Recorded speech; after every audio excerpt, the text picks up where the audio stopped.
Hello student, myself Anuradha Devan, Assistant Professor Maharaja Agrawal International College, Jaipur. Today I take DBMS subject. In this tutorials, I take keys, types of keys, attributes and mapping constraints.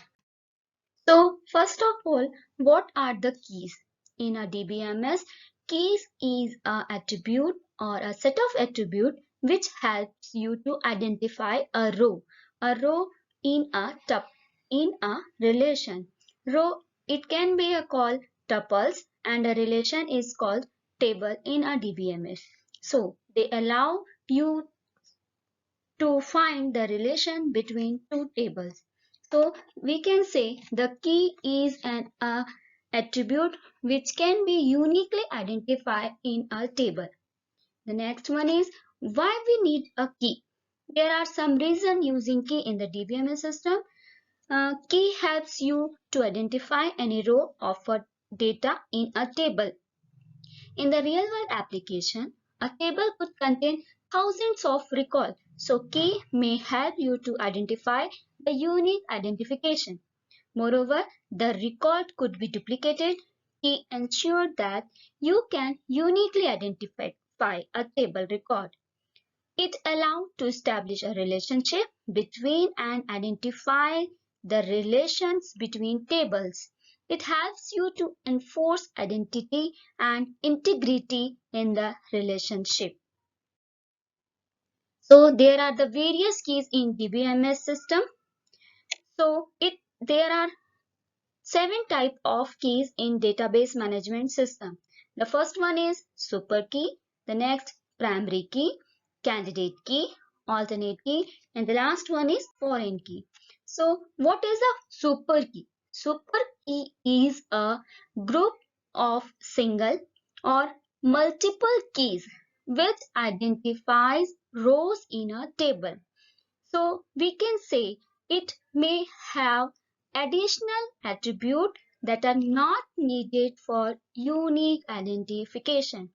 Let the example, there are a table, employee table, here EMP SSN, EMP number, EMP name. So here EMP SSN and EMP name num are the super key. So the next one is what is primary key? Primary key is a column or it may be a group of columns in a table that uniquely identify every row in a table. The primary key cannot be a duplicate meaning. The sum value cannot appear more than once in a table.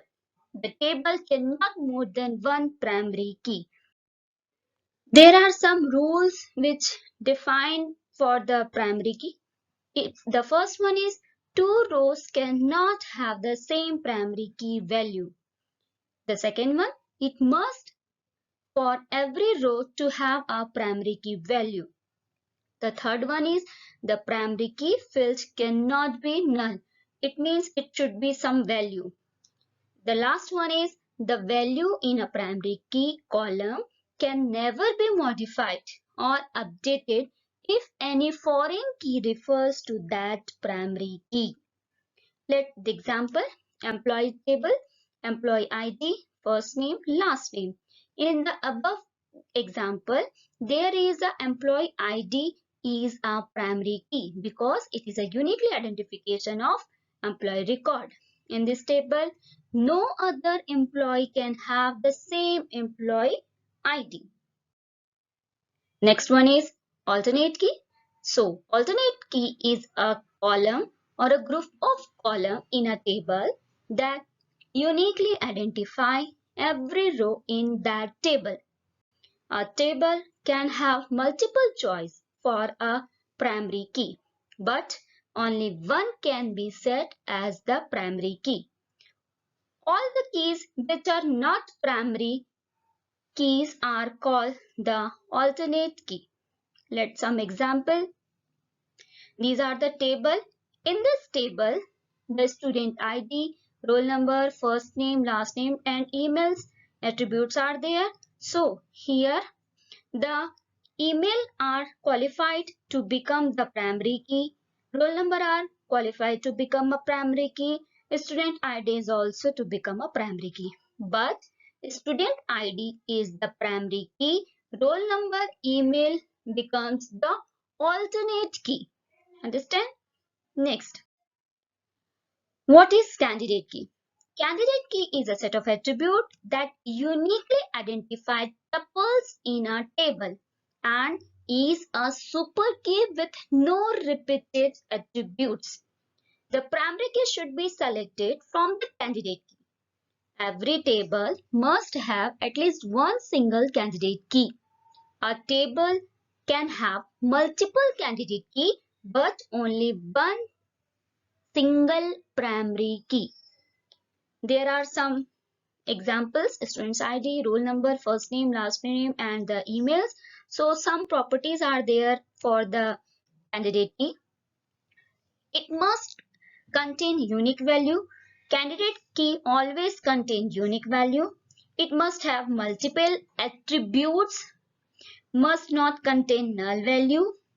It should contain minimum fields to ensure uniqueness. Uniquely identify each record in a table. For example, in this table, student ID, roll number, emails are the candidate key, which help us to uniquely identify the student's record in a table. These are the example. Here, student's ID can be a primary key. Student's ID, roll number, name, and the email. These are the candidate's key. It means that these keys can be a primary key. And the roll number and the email IDs are the alternate key. Okay. Next one is the foreign key. So, foreign key is a column or a group of column in a relational database table that provide a link between data and in two tables. The concept of referential integrity is derived from the foreign key theory. Foreign key and their implementations are more complex than the primary key.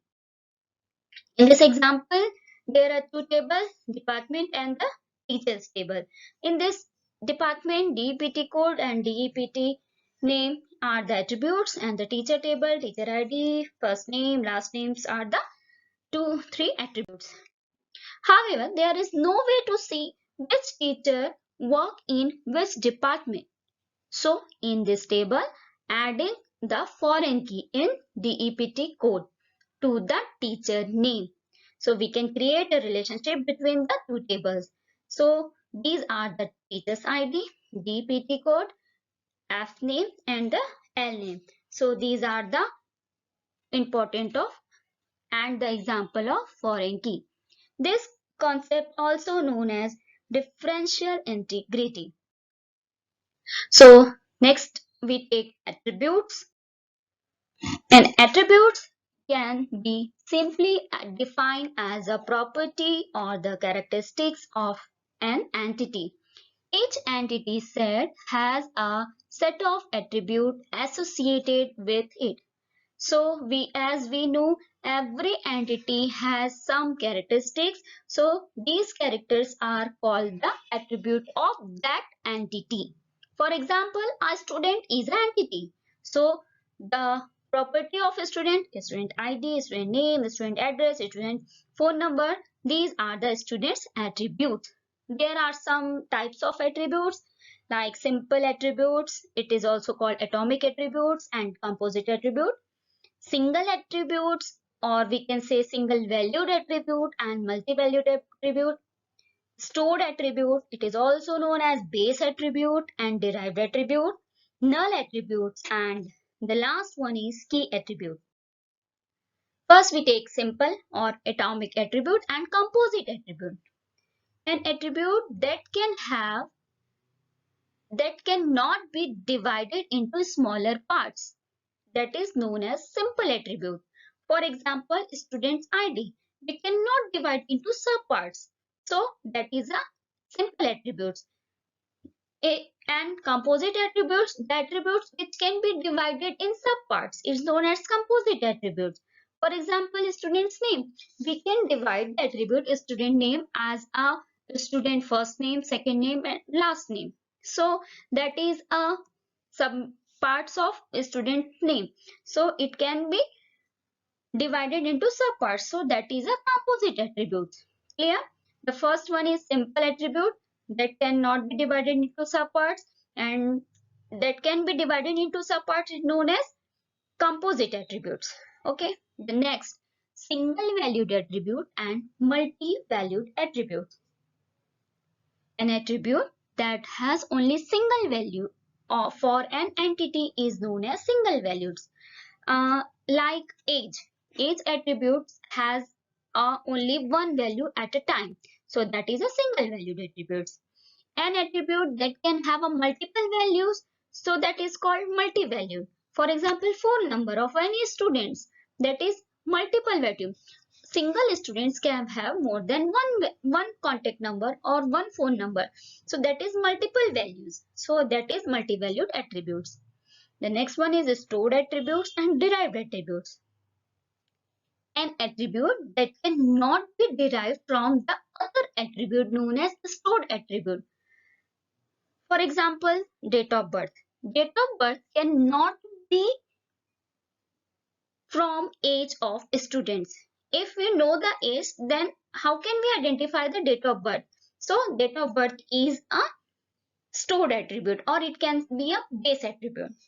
But the just opposite, an attribute that can be derived from another attribute is known as derived attribute.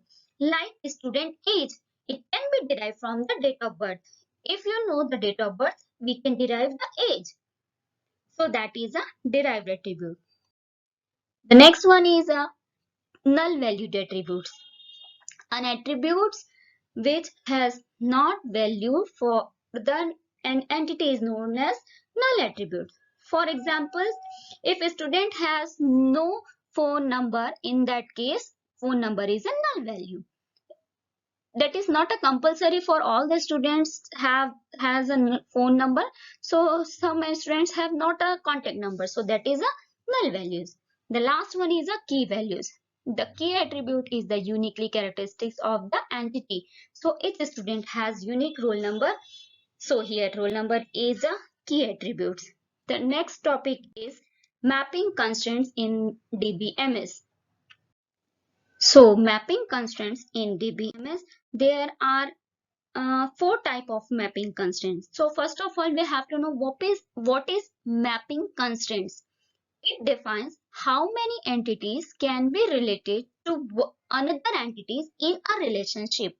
It is very much useful for identifying the relationship that are involved with more than one relationship.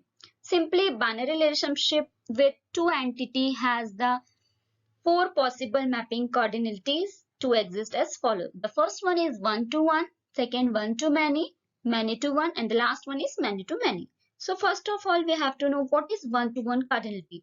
When single instances of an entity is associated with a single instance of another entity. So it is called one to one mapping. There are some examples. Here we can assume that only one man can be married to only one female, and one female can be married to only one male. So this is viewed as a one-to-one cardinality. So here man is an attribute, married to is a relationship, and again female is an entity. So these are the example of one-to-one mapping. One-to-many cardinality. When a single instance of entity is associated with more than one instance of another entity. So this is known as a one-to-many cardinality. Here is the example. The one customer can place order more than one order at a time. So this is one-to-many cardinality examples. So entity is one entity in one entity set can make participation in any number of times in a relationship set, and entities in another entity set can be participation only once in a entity relationship set. These are the example of many to one cardinality. The next one is many-to-many cardinality. Here, more than one instance of an entity is associated with more than one instance of another entity, then it is called many-to-many relationship. For example, many students can join the many courses of that any college. So these are all the examples of many-to-many cardinality. So these all are the about keys, attributes, and mapping cardinality.